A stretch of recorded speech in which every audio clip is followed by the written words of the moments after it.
Hey everybody, this is Thomas K.R. Stovall. Welcome back. This is Amplify Daily number 25. And what I'm covering today is key number 2 in my 5 keys for effective attraction-based marketing. All right, so let's dive right in. I'm going to go ahead and start my screen share. Y'all bear with me for just a moment here. All right, key number 2, only invite, never ask. Only invite, never ask. And I really do mean never. If you follow any of the funnels, the different offers, products that I make available online, you'll notice a consistent pattern. You'll notice that most people take folks directly to a registration page of some sort where they're going to grab information right away, um, some form of commitment right away. And if you watch my sales structures, you'll notice that I generally always start people off with some form of overview page where the option is to learn more. And so this is distinct from like when I do an alert list or an access list where the sole job of that page is to quickly tell a quick story and have somebody opt in. That's different. When I'm talking about the full funnel, there is always going to be an overview page where the single call to action on that page is learn more. The button is going to say learn more. Not buy now, not register now. It's going to say learn more. Because what did we learn already? We learned that consideration precedes commitment. So I don't want them to have to make a big commitment and decide right away whether or not they want to register or buy. I just want to get one single micro commitment. And that micro commitment is, am I interested enough in this to actually learn more? Yes. I want them to click the button, make a little micro commitment, and pull the transaction towards them a little bit right away. And so, step by step throughout the entire sales process, I am only ever going to invite them to take a next step or to consider taking the next step. The only way you'll see copy in any of my funnels that says you should do this or buy right now is if somebody else wrote it and it snuck by me and I haven't gotten a chance to see it and update it yet. Because the appropriate stance, if you're going to be attraction based, is always I'm inviting you to consider, and you can feel free to request a ticket. You can feel free to request a contract. Would you like to request a contract? That's the language that I'm using because you are going to choose. You are going to pull it toward you. I'm not going to sell you anything. I'm not going to convince you of anything. I'm going to lay out some facts. I'm going to lay out some considerations that if I've done my job and you're in this funnel in the first place, that people like you generally have. And that people like you, some outcomes that people like you are generally wanting, and some characteristics that people like you tend to have, and some challenges that people like you tend to have, and some predictable roadblocks and predictable solutions that people like you tend to need.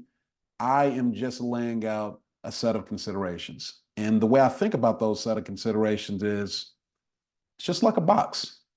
There's a box. This offer is a box. And the stuff that's inside of that box is not a fit for everyone. It's a fit for a particular person with a particular set of needs who's looking for a particular solution that will get them to a particular outcome. It can't be for everybody. An attraction-based offer, by definition, if you are doing it the right way, it can't be for everybody. You've got to be willing and able to say, no, it's not for everyone, in order for some people to say, oh, wait a minute, it's not for me. No, it's not for you. In order for the people who it is for to be able to say, oh, it's exclusively for me. That's when I get to feel special, is when it's for me and not for everyone else. Some people don't like to make invitations and offers that everybody's not invited to. But I got news for you. You can't make it special for a particular person if everybody can get it. It just doesn't work. So Think of your offer again as a box. That box has got certain characteristics. It's, it's so wide, it's so tall, it's so deep, right? It's a certain color, it has a certain smell, etc.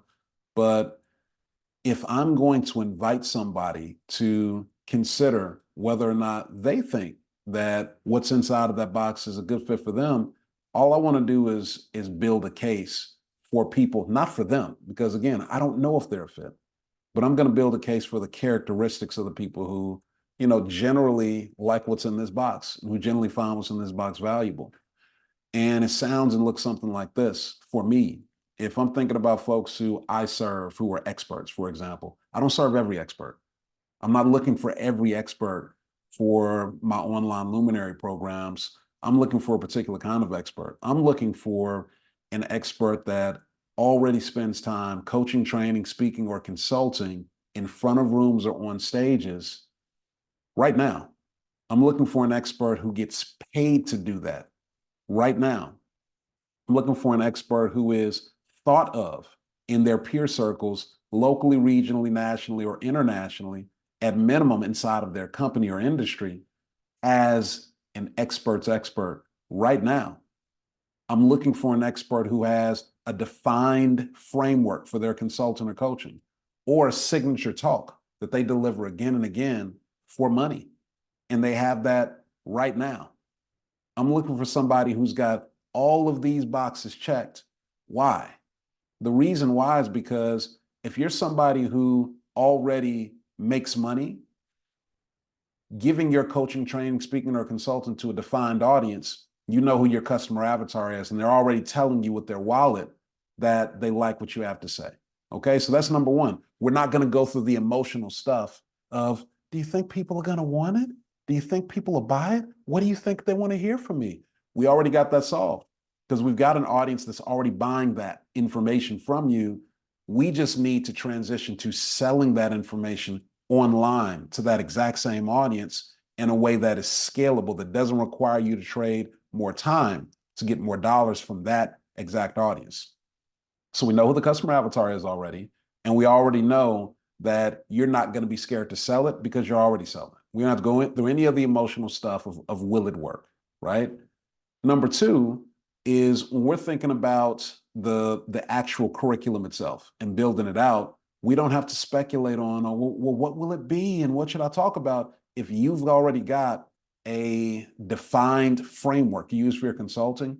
It's got steps in it. It's got a process in it. It's got exercises in it to get people from point A to point B. That means that it's very easy to turn that defined framework into a course curriculum. By proxy, if you've got a signature talk, if you're a speaker, that you do that, is clear and has the same context, the same topics every time, I know that talk has sections to it. It's got specific points that you cover in a particular order to get that audience to a level of clarity, an outcome that is defined inside of a period of time. So if you've got a signature talk, or if you've got for a speaker, or if you've got a defined framework for a consultant or coach, I know that I can take that person, move them through my program very quickly, and get them to a curriculum that is well designed to deliver online and move someone to a result. I also know that if somebody is needing to move people through a transformation that's more emotional, right, or take them from a place of not knowing something to knowing something that requires definitive like back and forth, that's not going to be something that is going to be able to scale online without human input. So for that person, you can scale it, but they've still got to be involved. A one-to-many model is going to be better for them. Something like an intensive, a half-day intensive, a full-day intensive, group coaching, where everybody in the program, whether it's 10 or 100 people, they're all the exact same person dealing with the exact same challenges. And when you coach one of them, you're coaching all of them. So they all get the training at one time, but that doesn't work if you're going to have people in a variety of different places on their journey. Group coaching only works well if you got a group of people who are all dealing with the same challenges. They're all at the same place on their journey, and they're all looking for the same outcome. And that's why a lot of masterminds and coaching programs that they let a lot of people into, they don't end up working. Even if people are excited to be in the room, a lot of people don't get the result because they haven't done a good job on the front end, making sure that the people who they accept money from are a perfect fit. So when you are outlining the box, you're letting people know all the parameters of the people, the characteristics that the people have who are appropriate. Number one, to even look at this box, to even consider it. So here are all the characteristics. And then there's some intangibles. There's the time that it takes for someone to utilize the tools that are in the box or to go through the process that they walk into when they step into that box. There's the defined measurable outcomes that are promised for someone who opens that door and steps into that box. There's all of the measurable objective things that make up the consideration set for that box. And ultimately, there's also, hey, this is consider and be considered for. While you're considering whether or not this box may be a fit for you, I'm also considering whether or not I think you're a fit for this box, regardless of whether or not you think that I should give you the key and allow you to walk in.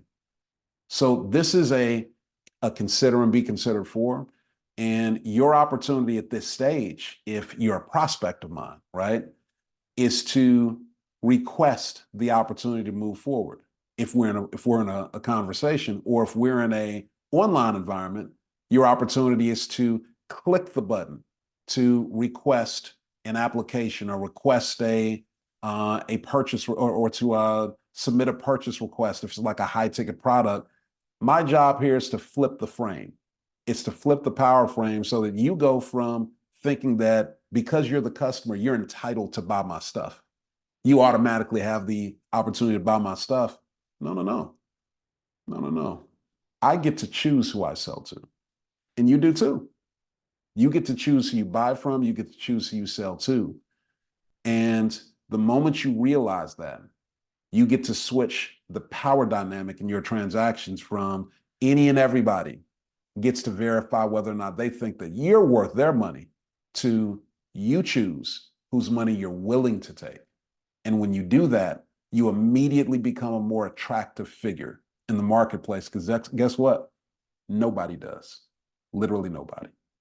You'll stand out. You'll be by yourself. And don't let you have an actual quality program, product, or service behind it after you've created a little bit of distance between you and your prospect.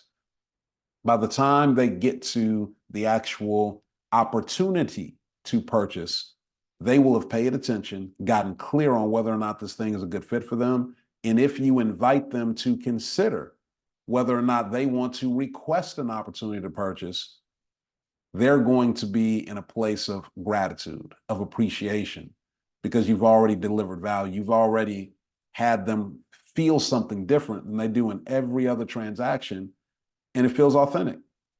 It is ethical to actually say, sorry, buddy, I actually don't know if this is a fit for you. Let me ask you some questions first. Let me make sure this is a good fit for you before you give me your money, before I'm even willing to accept your money. Let me make sure. No one does it. And when you do, you will stand out like a sore thumb. So with that said, that is going to complete. Let me stop sharing my screen real quick. Okay. So with that said, that completes our key number 2, which is, again, only invite, never ask. Never ask someone for their money. Never ask for the contract. You will never hear me ask. You'll hear other people ask for the opportunity to pay me. And you can do the exact same thing in your transactions, and your value, your perceived value, and actual market value will go up immediately. All right, y'all. So I gave you a sneak peek already of what's coming up tomorrow. If you caught it, good. If you didn't, then wait till tomorrow. Key number 3 is coming up. Y'all stay tuned. Have a great day. Amplify Daily.